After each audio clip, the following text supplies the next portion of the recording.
அங்க இருந்து எடுக்க முடியாது காசு அதிகமா வச்சுக்கிறியா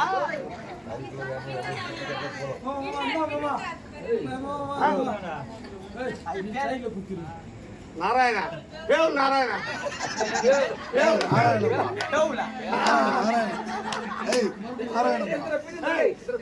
சொல்றேன்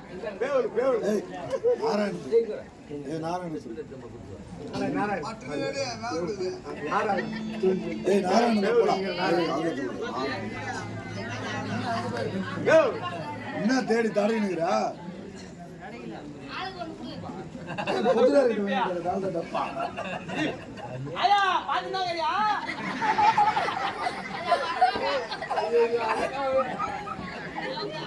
ஏய் அது அவர் புத்தி விடுறா இப்படியாகவே இருக்க முடியாத ரதத்தை அமர்ந்து அந்த புறவியை தட்டின உடனே புறவி அழகான உடலை இருந்து கொண்டே போகிறது. மனமெல்லாம் அளவில்லாத சந்தோஷம்.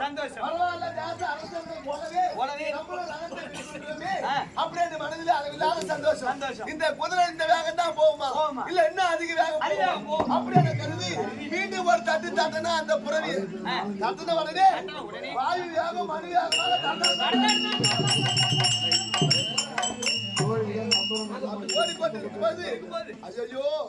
கடவுளே நாராயணா ஒரு பொண்ணா பிறந்துட்டா எது அதுக்கு ஆசைப்படணுமோ அது அதுக்கு தான் ஆசைப்படணும். எதிர் வீட்டுக்காரன் கவர்மெண்ட் வேலையில இருப்பான், பொண்ணாடிக்கு மேல வரைக்கும் மாட்டி இருப்பான். இருக்கிற ஆம்பளையா கூலி வேலைக்கு போறோம்னா இருப்பான். அவன் கைக்கு தகுந்த மாதிரி தான் நம்மளுக்கு எடுத்து போடுவான்.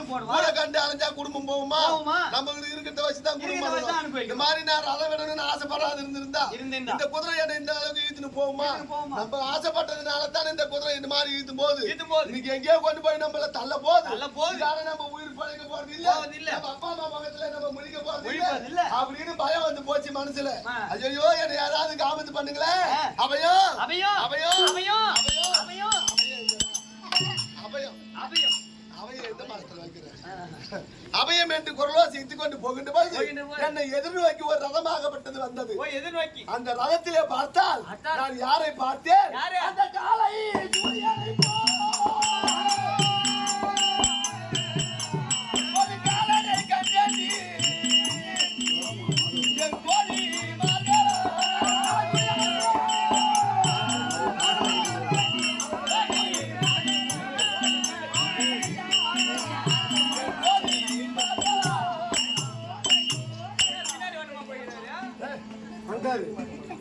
அந்த ரதத்திலே பார்த்தால் காலையிலே கீழ்திசையிலே சூரியன் புறப்பட்டு வருகின்ற பொழுது எவ்வளவு அந்த சூரியனை பறிக்கத்தக்கதாக அழகான ஒரு ஆடவர் அந்த ரதத்திலே அந்த புண்ணியமா எங்கிருந்து வந்தாங்களோ தெரியல. அவங்க ரதத்தை விட்டு இறங்கி ஓடி வந்து புரிவை பிடித்து அடக்கி என் உயிரை காவல் செய்தார் அந்த மகராச. இவர்தான் அவரு.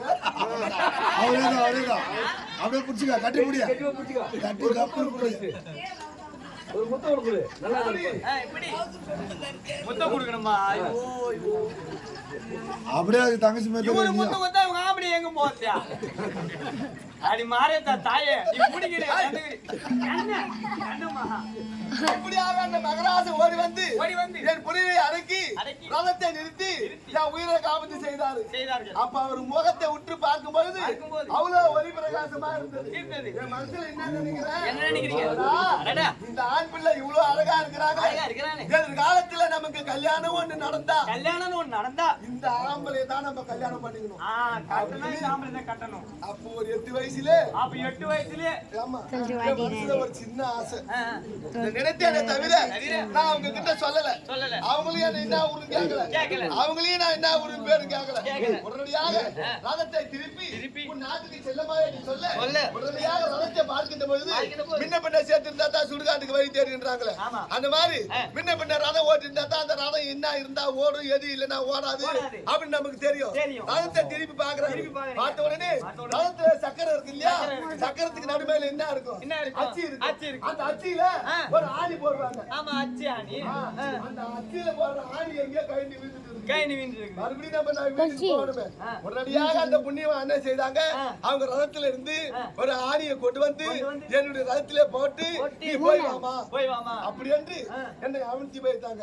அதனால அழகான உள்ள வீடு வந்து சேர்ந்தேன். அப்பவே அச்சாணிமா ரதத்துல போட்டாங்க. ஓ ரதத்துல. ஆமா. அப்படி போட்டு வீட்டுக்கு வந்த உடனே இதுகால கழிந்து நான் பெரிய மனுஷன் ஆனேன். பெரிய மனுஷனா யாரு கேட்டானே? ருதுசாந்தி அடைவது. ருதுசாந்தி அடைவதுனா வயசுக்கு வரது. ஏன் வயசுக்கு வரா? படிக்க மாட்டேனா? டேய் மேஜர் ஆவறது. மேஜர் ஆவதுனா எப்பா யாரா இது? பார் நீ வண்டியா வயசுக்கு? ஆம்பளையாமா? வயசுக்கு வரது ஏமா?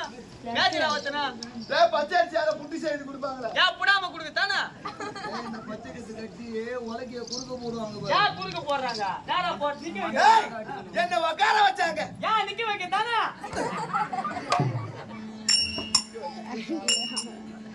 பெரிய மனுஷன் ஆகட்டும் பொம்பளை சமாச்சாரம். அப்படின்னா அது ஒரு அது எனக்கு தெரிஞ்சே ஆகணும். யாருக்கு தெரியுமா? எனக்கு தெரிஞ்சே ஆகணும். கொட்டமாரியா போட்டுட்டோம்ல. எதுக்காக உனக்கு அக்கா இருக்காளா பாப்பா இருக்காளா? இருக்கிறாங்களே. அவர்கிட்ட போய் கேளு. ஆயா நீ வண்டியா வயசுயா?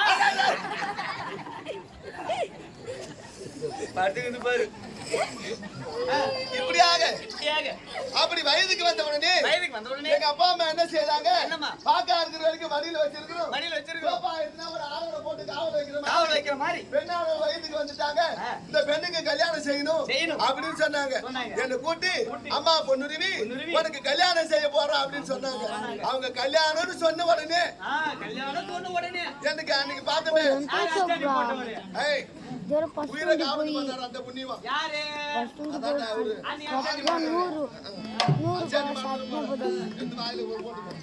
உடனடியாக அவரை மனதிலே நினைத்து அவரை நம்ம கல்யாணம் செய்யணும்னா சும்மா இருங்கடா.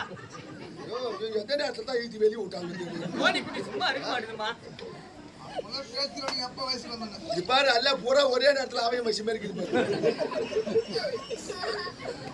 எப்படி கல்யாணம் எப்படி இருந்தாலும் அவரு ஒரு நாட்டுக்கு அரசனா தான் இருப்பாரு. அவரை நம்ம கல்யாணம் செய்யணும்னா இஷ்டா செய்வனம் என்று சொல்லும்படியான ஒரு திருமண விழாவை செய்ய வேண்டும். அப்படியான கருதி தேச ராஜாக்களை வர செய்யணும். எங்க அப்பா இடத்துல சொன்ன உடனே அவனே 55 தேச ராஜாக்களை வர செய்தார். அப்படி வர செய்து அரசர்கள் எல்லாம் வரிசையாக அமர்ந்திருக்கிறாங்க. நான் என்ன செய்தேன்? நான் மாலை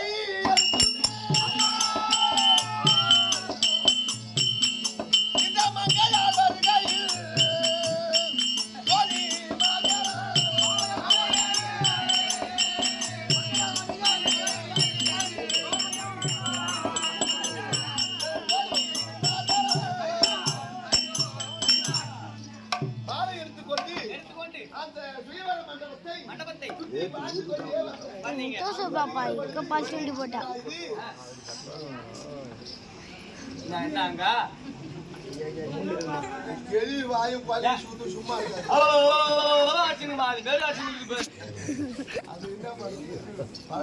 மாத்த முடியாதுங்க. இப்படி மாலை எடுத்துக்கின்னு பாத்துக்கினே வரீங்க. பார்த்தா எங்கேயுமே தெரியும். எங்கேயுமே இல்லையா? யாரு தொட்டப்ப கட்ட குங்குமம் யாரு மோரு உடனடியாக எத்தனை தூரத்துல கூட்டத்தோட கூட்டமா நின்னுகிட்டு இருக்கிறாங்க. யாரு? அச்சாணி போட்டவரு.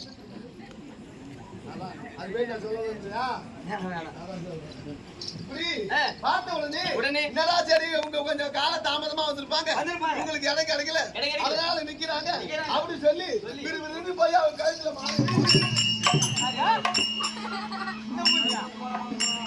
அவன் கழுத்துல போடாத 7 விட்டு தாலி ஒரே நேரத்துல ஆட்டுருவான்.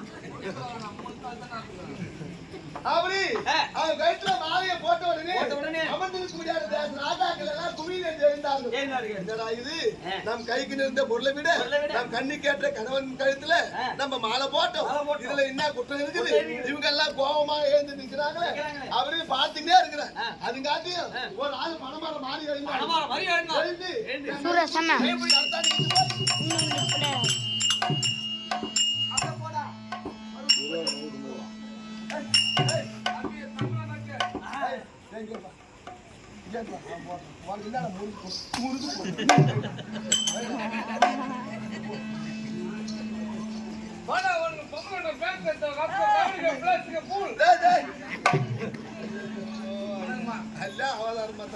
பணம் நினைக்கிற மர மாட்டேங்குது. உடனடியாக ரதத்தில் அமர செய்து ரதமாகப்பட்டது போய் கொண்டே இருக்கிறது. அது எங்க போதா அவங்க நாட்டுக்கு போறாங்க. என்னடா இது